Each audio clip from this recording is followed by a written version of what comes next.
Welcome to day 629 of our Web3 journey. I'm Ed Krasenstein here with my twin brother Brian. And remember, these videos are sponsored by NFT Tech, their investor in Deso-Fi. Good morning, Brian. And what is Elon Musk up to this morning? Yeah, so as you know, Elon Musk has in the past claimed that he wanted to allow free speech on Twitter as long as the speech didn't break any laws, as long as it wasn't illegal speech. It should remain, he said. He even went as far as saying that he won't ban the ElonJet Twitter account, which is run by a young man named Jack Sweeney, uh, because it should be protected as well. He actually tweeted on November 6th, just over a month ago, my commitment to free speech extends even to not banning the account following my plane, even though that is a direct personal safety risk. Well, Ed, he just banned the ElonJet account. Things Uh, change once you're in control. I think once you're in control, you start realizing that some of this speech, I might not like. And everybody's going to have their own biases, and everybody's going to do things what they think is best for themselves and best for humanity, I guess, in Elon Musk's case. And in this case, he thought that account should be banned. yeah, so in addition to the ElonJet account, he also banned Sweeney's personal account. And he made a tweet last night. And the tweet basically said that a car that was carrying little X, which is his son, I assume, in LA, was actually followed by a crazy stalker, as he calls him. And that person blocked the car from moving and eventually jumped on the hood of the car. So definitely scary. Uh, Musk said that, quote, legal action is being taken against Sweeney and organizations who support harm to my family. So it's definitely scary. It's definitely something that as a father, I would be chilled. I would be like wanting to do something, right? Sweeney replied, who runs the ElonJet account, of course, and he said that he hasn't received any notification of legal action from Elon or anybody. And the last time his bot actually tweeted anything was December 12th, which was well before his Elon's son's vehicle was attacked.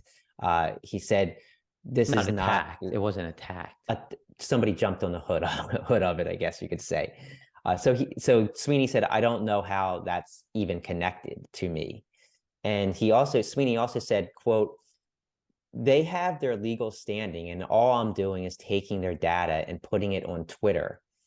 There's nothing I'm doing wrong and I didn't mean any harm. So, I mean, I get why Elon Musk would be upset and why he wants to protect his son and his son's safety. I think all of us would do the same. It makes sense, right? But so does me not wanting to have Jewish slurs in my inbox, swastikas sent to me.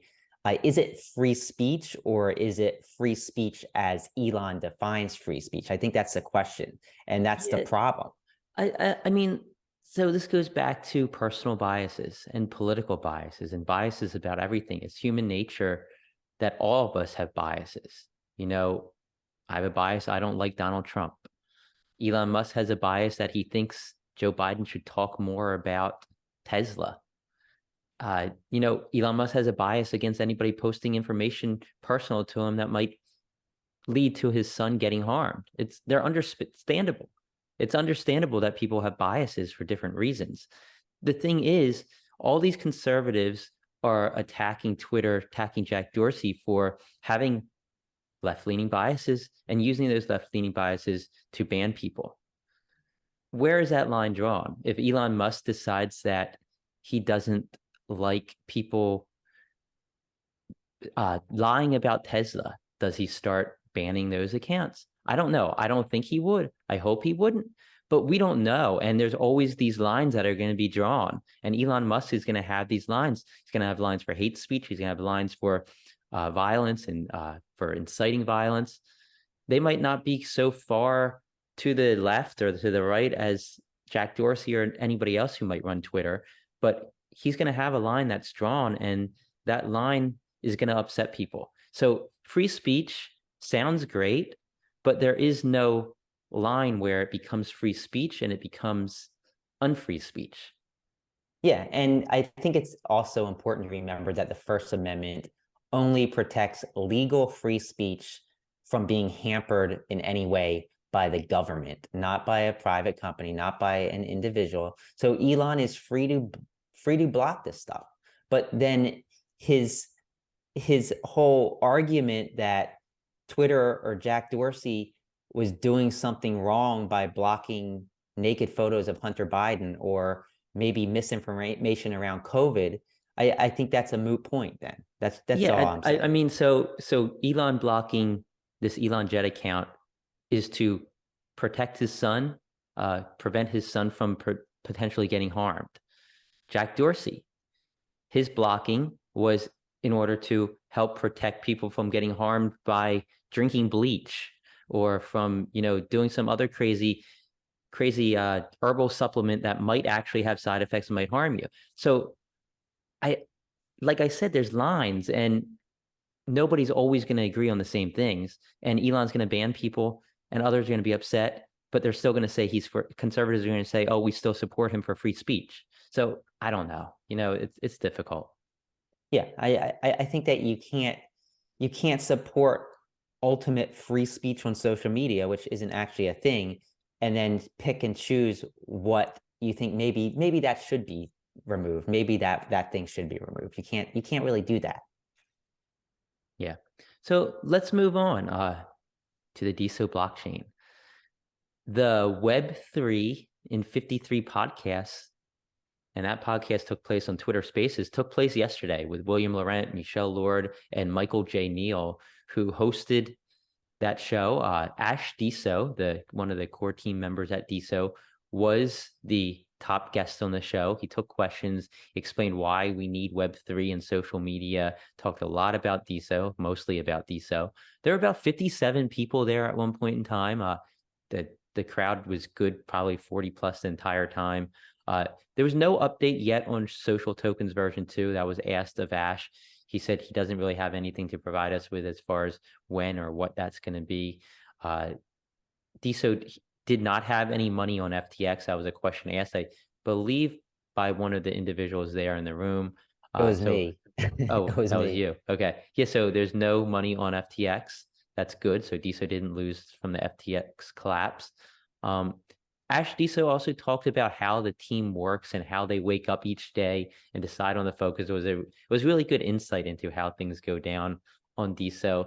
And he also mentioned that Unstoppable Domains is integrating with Deso. We're not sure how that's going to work or what it's going to be, but he did say that. And so we can all kind of come up with our guesses. How do you think that's going to work? Yeah, I don't know. I think we're gonna find out soon. But I just want to say William Laurent and Michelle Lord and Michael J. Neal, they did a wonderful job at keeping the conversation going. It was a great 53-minute podcast, and I think we learned a lot, and hopefully some newcomers learned about DeSo as well. Yeah, and Whale Shark ETH, he held a Twitter Spaces this morning. It's actually probably still going when we're recording this video. I was there for the first 20 minutes or so. I got to talk. Hey, Um, let's actually play a clip really fast. That there are no other people in the space that are as knowledgeable, experienced, as well as insightful as these two people today. And dude, pleasure to have you on stage, Brian. Great to see you in the audience. I'm going to shoot that question across to you and really have you answer in a holistic manner for your grandmother, for my grandmother, and for all of the other people and all of the other uninitiated. What is decentralized social media? Well, I think you guys did a really good job of explaining it, but I would just say decentralized social media is where everybody can log on, create their profile, make their posts, and those posts, your profile, your followers, all that information is stored in a way that no one can remove it. So once you're there for good. You can't be banned. Your post can't be deleted by someone else. It's there for eternity or as long as the blockchain goes on for.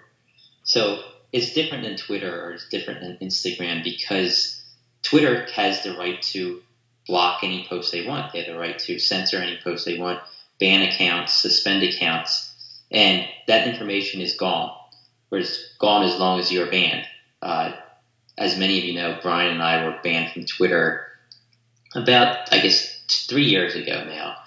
They claimed that we bought our accounts, bought this account. We didn't. We actually proved it to them we didn't. We had their original emails when we signed up. But they banned us, and every single tweet was removed. Like, so if you search for that tweet, it was gone. Our accounts were gone. So all that history was gone, and we had no control over it. We lost it all. So on Deso, or diamondapp.com, Deso-Fi, or any of the other apps built on it, when you make a post, those posts are there for good. And Diamond App, for example, could say, okay, we're banning you. We don't like what you're posting. We're going to remove your posts from our app. But your data, those posts and your profile and all your followers still remain in the blockchain. So if you log on to Deso-Fi, or you log on to another app like Pearl, or any of the other apps out there, that your post will still be on those apps. Yeah, so it was a great discussion. Everybody there was talking about Deso. On hand were Nightmare, Decryptolorian, 0xWest, Rymac, SidXO, Zane _, and many others from the Deso community. The discussion was all about Deso, all about decentralized social media, why it's a solution to Web 2 social media. And all in all, I think like a lot of people learned some stuff, and hopefully some people came over to Deso because of it. Yeah, I think these Twitter Spaces are doing a pretty good job at attracting some new eyeballs. And if they don't join Deso, at least they're hearing about it. And like Ash has said in the past, it's just another touch point, and those touch points add up, and ultimately it can drive people in the long run. So Surf Swap, this is by Kuririn. It's getting some updates. Kuririn made a post saying that he's fixed some errors when using the Deso JavaScript library. He also said he's fixing some other bugs before the official public release. And he said it's going to be ready probably before the end of this month. And for those who don't know, Surf Swap is essentially a Uniswap-like interface for buying and selling DAO coins, or DAO coins in Deso.